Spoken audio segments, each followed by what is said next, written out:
Welcome to In Your Neighborhood. I'm your host, Jennifer Wakeman. As you know, artists can work in a variety of mediums, from clay to paint to wood to stone. Well, let me introduce you to Dan Brehm, who works in a very different sort of medium, hair.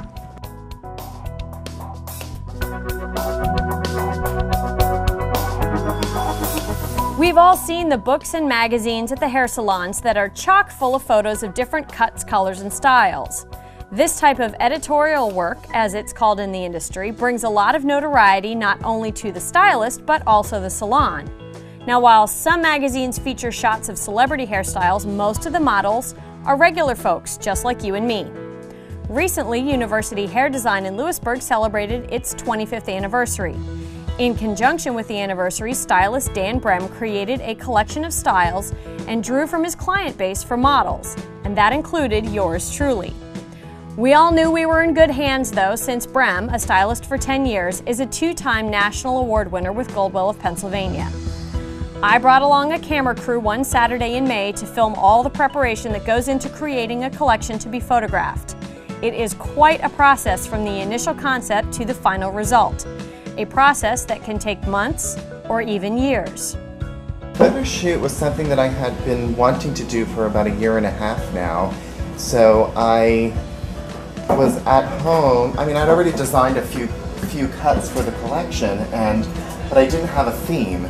So I was at home watching, I don't know, the History Channel or the Discovery Channel or one of those educational channels, and they were doing a retrospective on the 7 Deadly Sins, and I just thought, hey, that'd be cool. So that's how it came about. Ta-da! Hence the madness you see today. Well, it may not have been madness, but it definitely was busy. On this particular day, each of the 6 models spent hours in the salon, in the stylist chair, at the shampoo bowl, across from the manicurist, under the drying hood, and even on the waxing table. Every aspect of the photograph, from nails to makeup to eyebrows and finally hair, must be absolutely perfect, so there was a lot of advanced work to be done.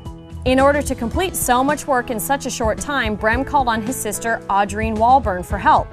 With 20 years of styling experience under her belt, Audreen worked side by side with her brother and often served as a second opinion on what was needed to achieve just the right results. A task of this magnitude creates a lot of stress, but everyone was able to keep their sense of humor throughout the day. Tell me what your role is in all of this. Slave. More specifically than that. I'm the extra set of hands to help him move this along a little faster. To give you an idea of just how much work goes into creating one look, let's follow the progression that transformed my normally light brown hair to flaming reds and oranges. First, 2 shades of permanent color were used to lift the brown and lighten it. To be honest, it was not quite a painless experience. Ow!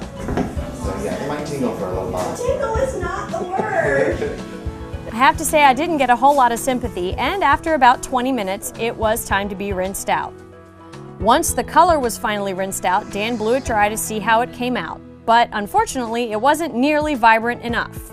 This is the first round of color. Now we have to do another one. What are you doing now, Daniel? I'm foiling in some highlights. Okay. And these are going to process for about 20 minutes, and then I'm going to overlay you with 2 different colors. How exciting. So there were already 2 colors on, now we're putting highlights in 2 more colors. Welcome to the world of editorial hair. The highlights took about an hour from beginning to end. During that time, I sat with Sarah Welton, University Hair's nail technician, for a manicure. Eventually, it was time for the overlays, which gave my hair the vibrancy Dan was looking for. After almost 3 hours at the salon, Dan finally got down to cutting my hair. Most of the models went through a process very similar to mine: bleaching, coloring, washing, drying, waxing, all to create a literal interpretation of the 7 deadly sins. Now that you've seen what went on behind the scenes, it's only fitting to share some of the final shots that were taken the next day. After 2 very long work days, everyone at University Hair Design was quite pleased with the results. I think the models were too, as most of us have kept the styles that Dan created for us. Keep a sharp eye out next time you're at your salon. You never know when someone in your neighborhood might show up in one of the magazines.